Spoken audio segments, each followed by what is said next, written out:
Oo, naagi ato ang na positive kanang maong tao ato na lang yun na ihilom sa iyahangan pero Okay, naana yes, siya karon na-admit na siya karon sa ato ang Katigbian District Hospital.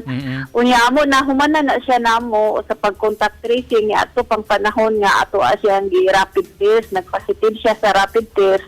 Tapos kaniha mitawag ang ato provincial administrator nga si Attorney Kat nga may positive na gyud siya sa gihimo nga PCR.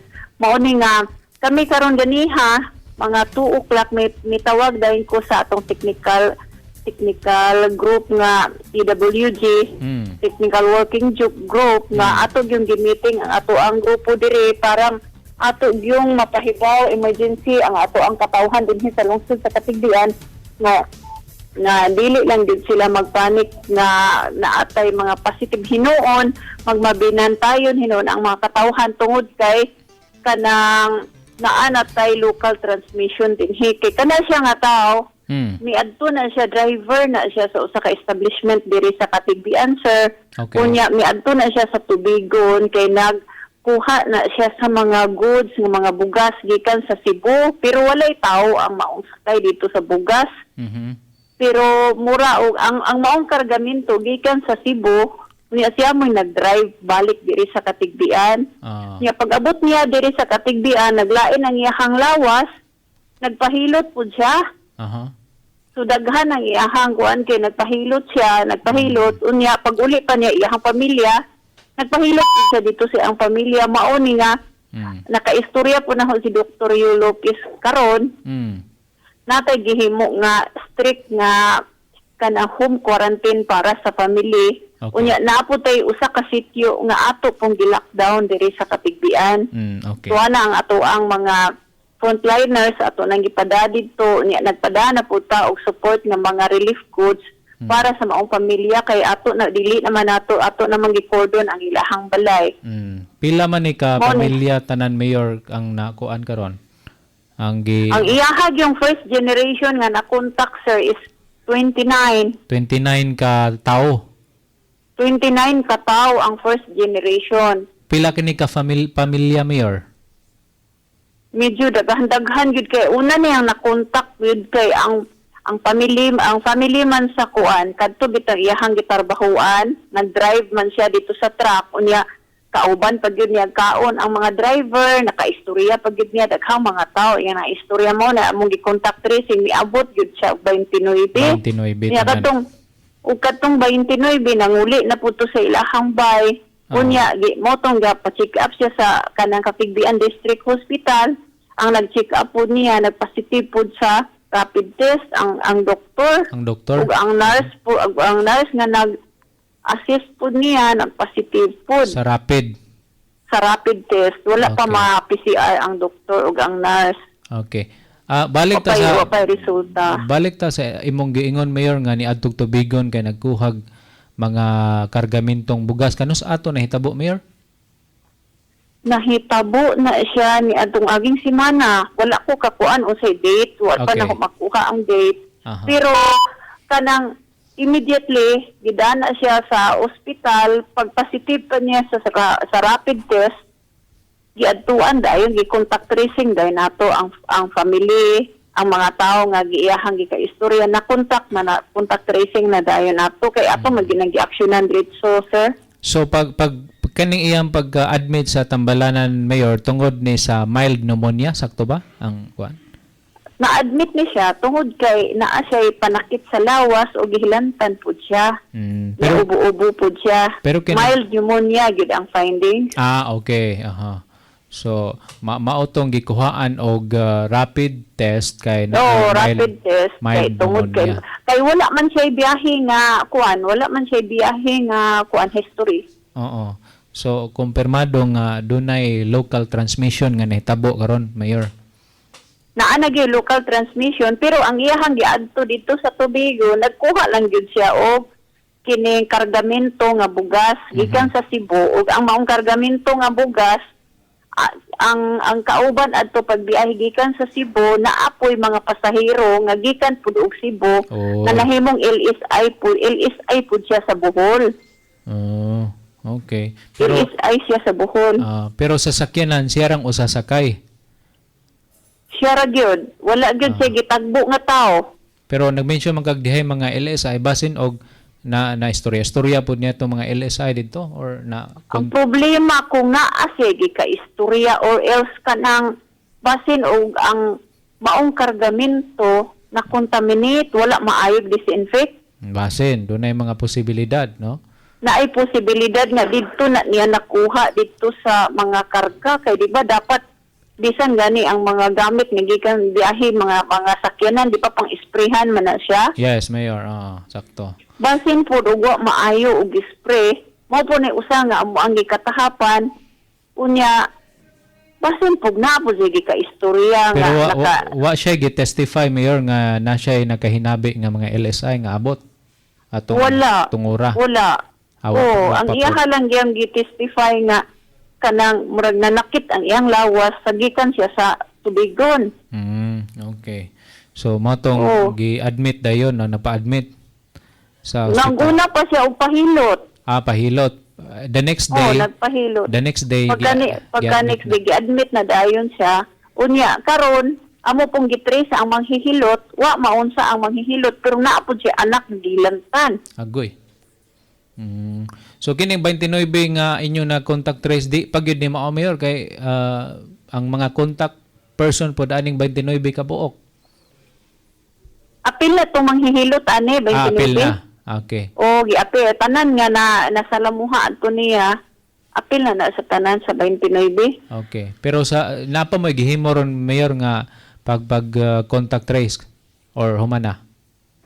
Nahuman na may og contact tracing. Okay. Unya karon amo anang gi-coordinate na anak ko'y mga gipangsugo pati ang atong kapulisan naghimo na mi og kanang amo anang ipasuroy ang among mga kapulisan pagpahibaw sa katawhan nga kinahanglan maghigpit na pud balik na pud ni higpit na pud mi diri sa katigbian kinalisuran yun kayo sir bisag usa lang gyud ay katawo. Good. Daghan gyud kayong maapektuhan dahil ni kung labi na kung nakasuroy ang maong tao.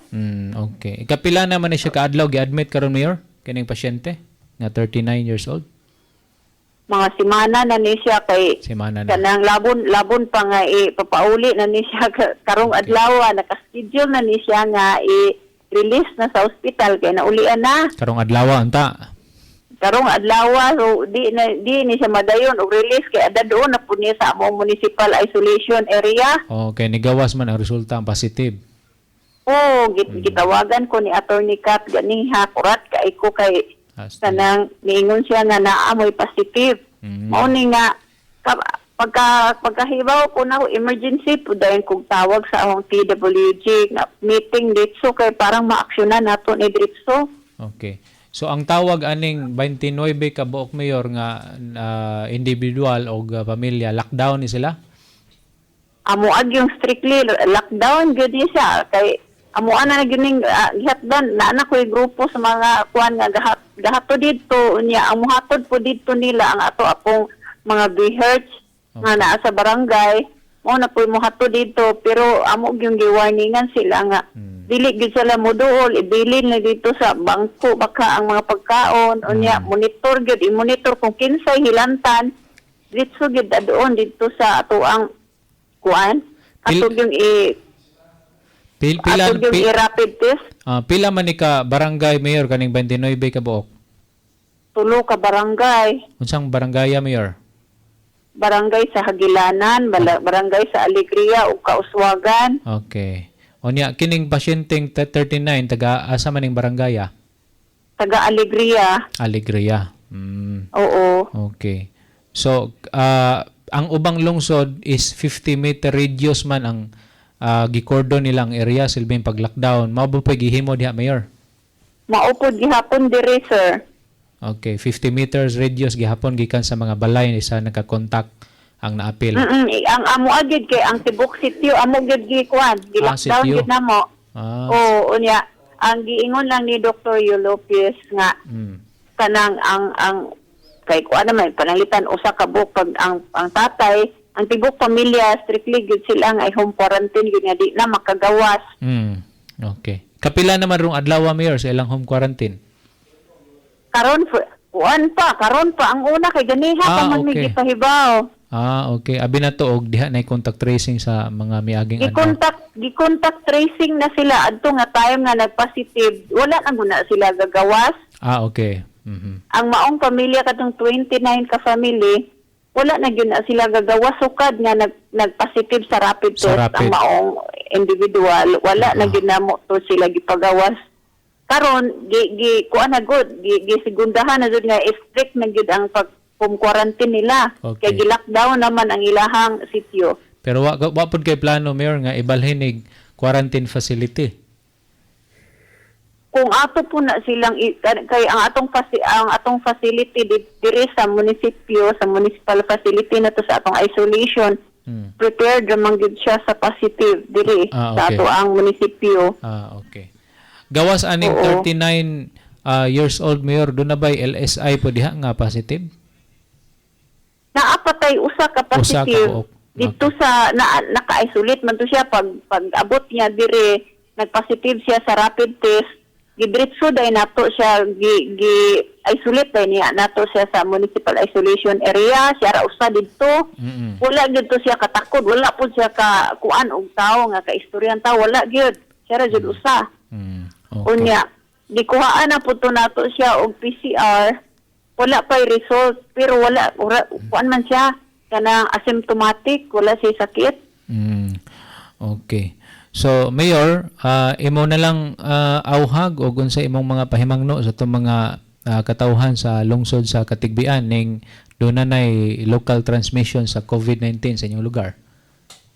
Ako kung gihangyo ang ato ang mga below 18 years old nga mga kabatanunan o labi na tong 65 above na atong gihangyo ang ato ang mga senior citizen nga kanang palihog lang aho nang gimanduan ang atong mga kapulisan nga ato gyung i-implement, ato gyung i-strict ang ato ang dili na gyud nato pasuroy-suroyon bisan pa man og naatay 3 days nga pwede makasuroy ang atong mga senior citizen, pero karong panahon na ato yung gimanduan nga ato yung sundon ang atong protocol, unya wearing of face mask, ato yung gihangyo ang atong katawhan nga ato gining gamiton sundon gyud nato, kay kung dili ta mosunod sa balaod ug sa protocol sa ato ang pangagamhanan, wala gyud tay mahimo kundi mudaghan gyud ang positive dinhi sa atong lungsod sa Katigbian. Kay bisag unsaon nato hinuon disiplina gyud atong gikinahanglan para sa atong katawhan. Ug kini magasugod gini sa tagsa-tagsa nato kakaugalingon nga kinahanglan kita gid mismo mag-ampo ta kanunay nga unta dili na gyud mo daghan, kay so far dinhi sa Katigbian nakaduha na gyud duha na gyud kabuk ang atong positive. Ang usa LSI from Cebu, ang usa local transmission. Ang sa bagay ang iyang trabaho gikuha po niya ang kargamento gikan pud sa Cebu. Mauni nga kani mag-aampo gyud ta nga magtinabangay na lang gyud ta ang atong lungsod, wala gyud ta magpasagad bisan pa man sir sa ato ang giatubang nga mga problema sa COVID-19 pandemic man gyud ni siya. Wala po nato pasagdi ang ato ang mga infrastructure project din sa ato ang lungsod.